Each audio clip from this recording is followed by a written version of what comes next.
Okay, last time we're learning Hilchos Rosh Hashanah. We were learning about, we learned about the dinim of Tkiyas, why we blow all the Tkiyas, and the importance of the Tkiyah Shofar during Musaf blowing, during Musaf. As we mentioned, there's different customs. Many people do not blow in the quiet Musaf on Rosh Hashanah, they just blow in the repetition. Our custom, many people, especially according to Kabbalah, you blow during the quiet one and during the repetition. We learned because then you have the 100 sounds of the shofar and so on and so forth. Okay, as far as on the first day there's a custom after Mincha, before Shkia, to go what's called the Tashlich. Tashlich is basically, again, not that we're throwing the sins to the fish, that's above a Maisa. Yes, it says in the pasuk v'sashlech v'mitzulas yom kol chatoisam that you throw to the depth of the ocean to see all your sins, but you don't throw the sins to the fish. You don't throw the sins in the water either. The reason why we go to Tashlich is, says in Shulchan Aruch, we go to a place where there's fish because fish multiply a lot. You know, the fish multiply a lot. And the reason why they multiply a lot, it says in Torah, because they're concealed by the water, they're covered by the water, and therefore they don't get ayin haras, because nobody can see them, because they're covered by the water, and therefore they multiply tremendously. So therefore we go to Tashlich, is basically we're saying, Hashem should help us to multiply in good deeds, and in good health, and good everything, without an ayin hara like the fish. Okay, not now. Okay, then you have Ma'ariv the second night.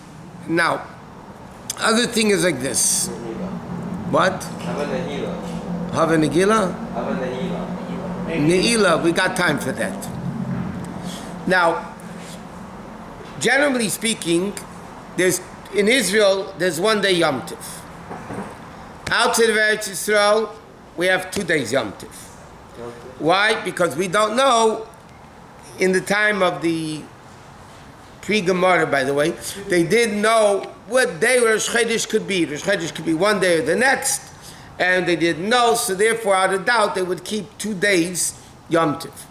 Now, what happened was, initially, we learned this in the past, initially, when Beis Din proclaimed the new moon, meaning the next day would be Rosh Chodesh, or that day would be Rosh Chodesh, initially the Gemara says, Beis Din lit torches on big mountains, and the next mountain oversaw the torches, and they would light torches, and that mountain would light torches. Eventually, the whole Eretz Yisrael was able to see when Beis Din proclaimed Rosh Chodesh. The problem was there were a lot of troublemakers that would light the torches on the wrong day, just for the fun of it. So Beis Din used to send out shluchim by horse, not horse and buggy, by horse, to tell all the places where there were Jews, tell them which day was Rosh Chodesh. In Eretz Yisrael, they were able to reach by the time the 15th day came around, because that's when you have to know Pesach, Sukkot, and so on. Outside of Eretz Yisrael, the messengers weren't always able to get there. First of all, it took a long time to get there. Secondly, there were not places where Jews existed. Very few Jews existed, so they didn't go out to those small communities. So then people would keep 2 days. But in Eretz Yisrael, they kept 1 day. What's interesting is, in Eretz Yisrael, even today, they have 2 days Rosh Hashanah. Even though if you look in the Chumash, the biblical Rosh Hashanah is 1 day. Why do they keep 2 days in Eretz Yisrael for Rosh Hashanah also? So the answer is very simple. When Beis Din proclaimed Rosh Chodesh, Rosh Hashanah, that day became Yom Tov. If it became Yom Tov, the riders couldn't go out to tell the people anywhere that it was Rosh Chodesh. So the people in Yerushalayim would know, basically, around the Beis HaMikdash, they would know. But everybody else, in Tel Aviv, in Hebron, all those places, there was no way they would know because they couldn't go out on Yom Tov. You're not allowed to ride a horse on Yom Tov. So therefore, even in Eretz Yisrael, they kept 2 days Rosh Hashanah. Even then, out of doubt. So therefore, even today, Rosh Hashanah, they follow the tradition of keeping 2 days Rosh Hashanah. The Gemara says that really, sometimes even in the Beis HaMikdash, they kept 2 days Rosh Hashanah. Even in the Beis HaMikdash, they kept 2 days Rosh Hashanah. And the Gemara tells, brought down Shulchan Aruch also, the Gemara says like this, It happened one year. Normally, the witnesses would see the moon at night, and they would come early the next day to Bezdin.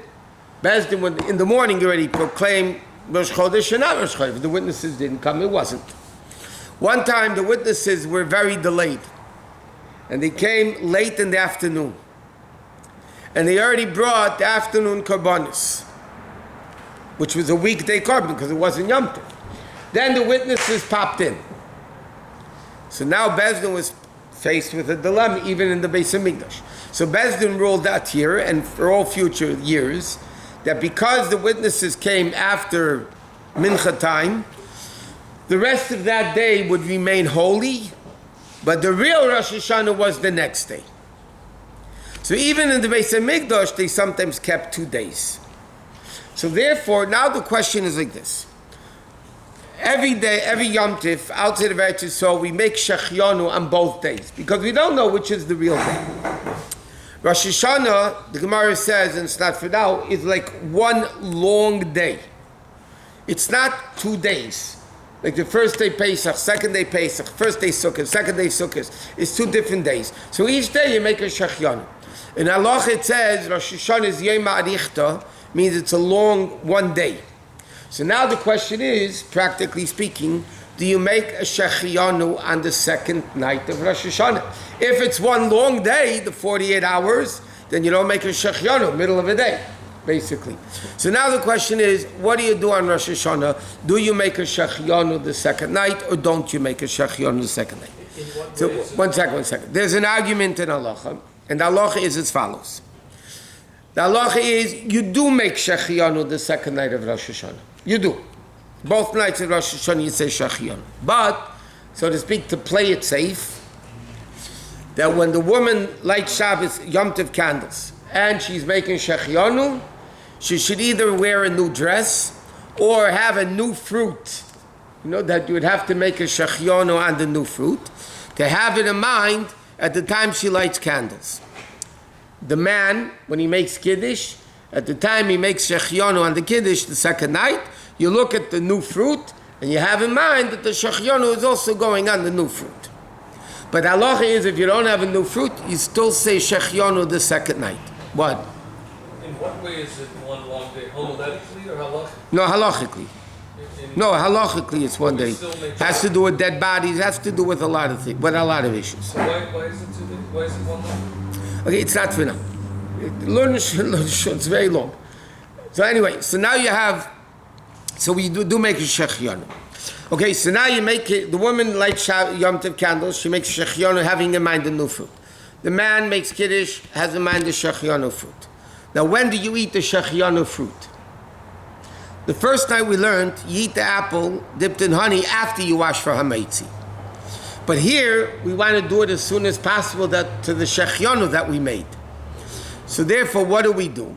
Right after Kiddush, you made the Shechianu, before you wash for Hamotzi, you eat the new fruit. If you have one, you eat the new fruit before Hamotzi. You make the Shechianu before you make the bracha on the fruit? No, you make Shechianu by Kiddush.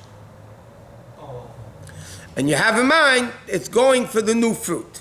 So therefore, when you eat, right after Kiddush, you eat the new fruit. Before you wash. So then the Shechianu is going on the new fruit. So therefore we don't wash first, because that's a long break then between the Shechianu and actually eating the fruit. So we eat the fruit, we eat the fruit before washing for Hamaitzi. So now the question is, how much of the new fruit do you have to eat? So it's a lot of different customs. Technically, you're only doing it for Shechianu. You can eat a small amount of the fruit and that's it. Then you don't make an after brach on the fruit, and then you just go wash and continue your meal. Many people have a custom, that's Chabad custom, that we eat a kazayis of the Shechianu fruit. We eat an ounce of the Shechianu fruit. We make an after bracha only on the fruit, not on anything else, not on the wine we drank. We make an after bracha on the fruit. We go wash, and then it's normal. The rest of the meal is normal. What? So there's no bracha on the fruit itself? You make ha'etz on the fruit. Is that before Shechianu or after? No. You made a Shechianu by Kiddush. By Kiddush. Now you go sit down and eat the fruit. Okay. So you make ha'etz if that's what it is, right? But you don't have to make a shechianu again. You just had the shechianu. You just made a shechianu. The shechianu was for the occasion, not for the new fruit. Yeah, but you have in mind to kill two birds with one stone. That in case, what's the accomplishment of that? In case the Yom Tov doesn't demand the second day, does not demand the shechianu, so you're saying it on the new fruit. But halachically, even if you don't have a new fruit, you still make a shechianu on the Yom Tov itself. This one in Haggis, it's already has become, they have become in Haggis, it's a different minhag. What's the minig? They say Hamatzi, and then they say different... That's the first night. We're talking now the second night. So again, I don't know what the Sephardic customs are. I told you, we're learning Chabad customs. In Chabad, like all these things we eat for the apple and the pomegranate is only the first night. We don't do it the second night. The only thing we eat the second night is the shechianu before. And generally speaking, as we learn many times, the beauty of Judaism is that there's so many different traditions. Beautiful music cannot be from one instrument. You need a bunch of instruments blending together in harmony. What? You have to play in harmony. You have to acknowledge and know when the other guy plays next to you. Yeah, but sometimes the instruments are contrasting instruments. Sometimes they're contrasting instruments. You have a picture, you can't have a beautiful painting with one color. You need many colors blending together in harmony. If they don't blend together in harmony, you have ugly art. If every guy in the symphony is not synchronized, you'll have one big headache. Therefore, you need to learn. So that's why. That's why in Judaism, the uniqueness of Judaism is that we blend together in harmony. We respect each other's traditions, even though mine are right and yours are not. But we still respect you. I mean, you're wrong, but we respect it. That's the way Jews work. It's important not to say, well, I don't know anything about it, I don't care, or I don't know. I mean, as a leader, as a scholar, you have to know. As the master orchestrator, you have to know the different instruments and how. There's a lot of different. You're right. There's a lot of different customs. But if you have any idea how many different customs there are for every aspect in Judaism. But sometimes it's brought down in Sfarim, a very interesting, in Halacha it's brought down, in Halacha Sfarim it's brought down that the word minhag is the same letters as Gehenom. There's certain traditions, certain minhag people have, it's like Gehenim, it's wrong. So, but a lot of customs and traditions came about from ignorance. No, you see that in a lot of issues. You hear some people say if a night became treif, bury it in the ground for a day. You ever hear that? You bury it in the ground. That is not a minig. It's not a halacha. It's complete illiteracy. What the halacha is, to give an example of how people make a mistake, if you cut a cold block of cheese with a meat knife. Now it's not hot, right? Heat causes absorption, not cold. So if I cut a cold block of cheese with a clean fleshik knife, okay? Now, what do I do with that knife to kosher it? I don't have to pour boiling hot water over it because it didn't become absorbed with heat. But there was pressure from the cutting of the hard block of cheese that goes into the knife. So what do you do with the knife? Halacha says you go outside and you find hard ground, not loose mud. Hard ground, and you stick it in the ground 10 times. That's what it says in Shulchan Aruch, in the Gemara. And by doing that 10 times, you undo the power that the cheese that went into it, now it comes out. So from that, people had an assumption that what do? You bury it in the ground for a day. Okay. To be continued.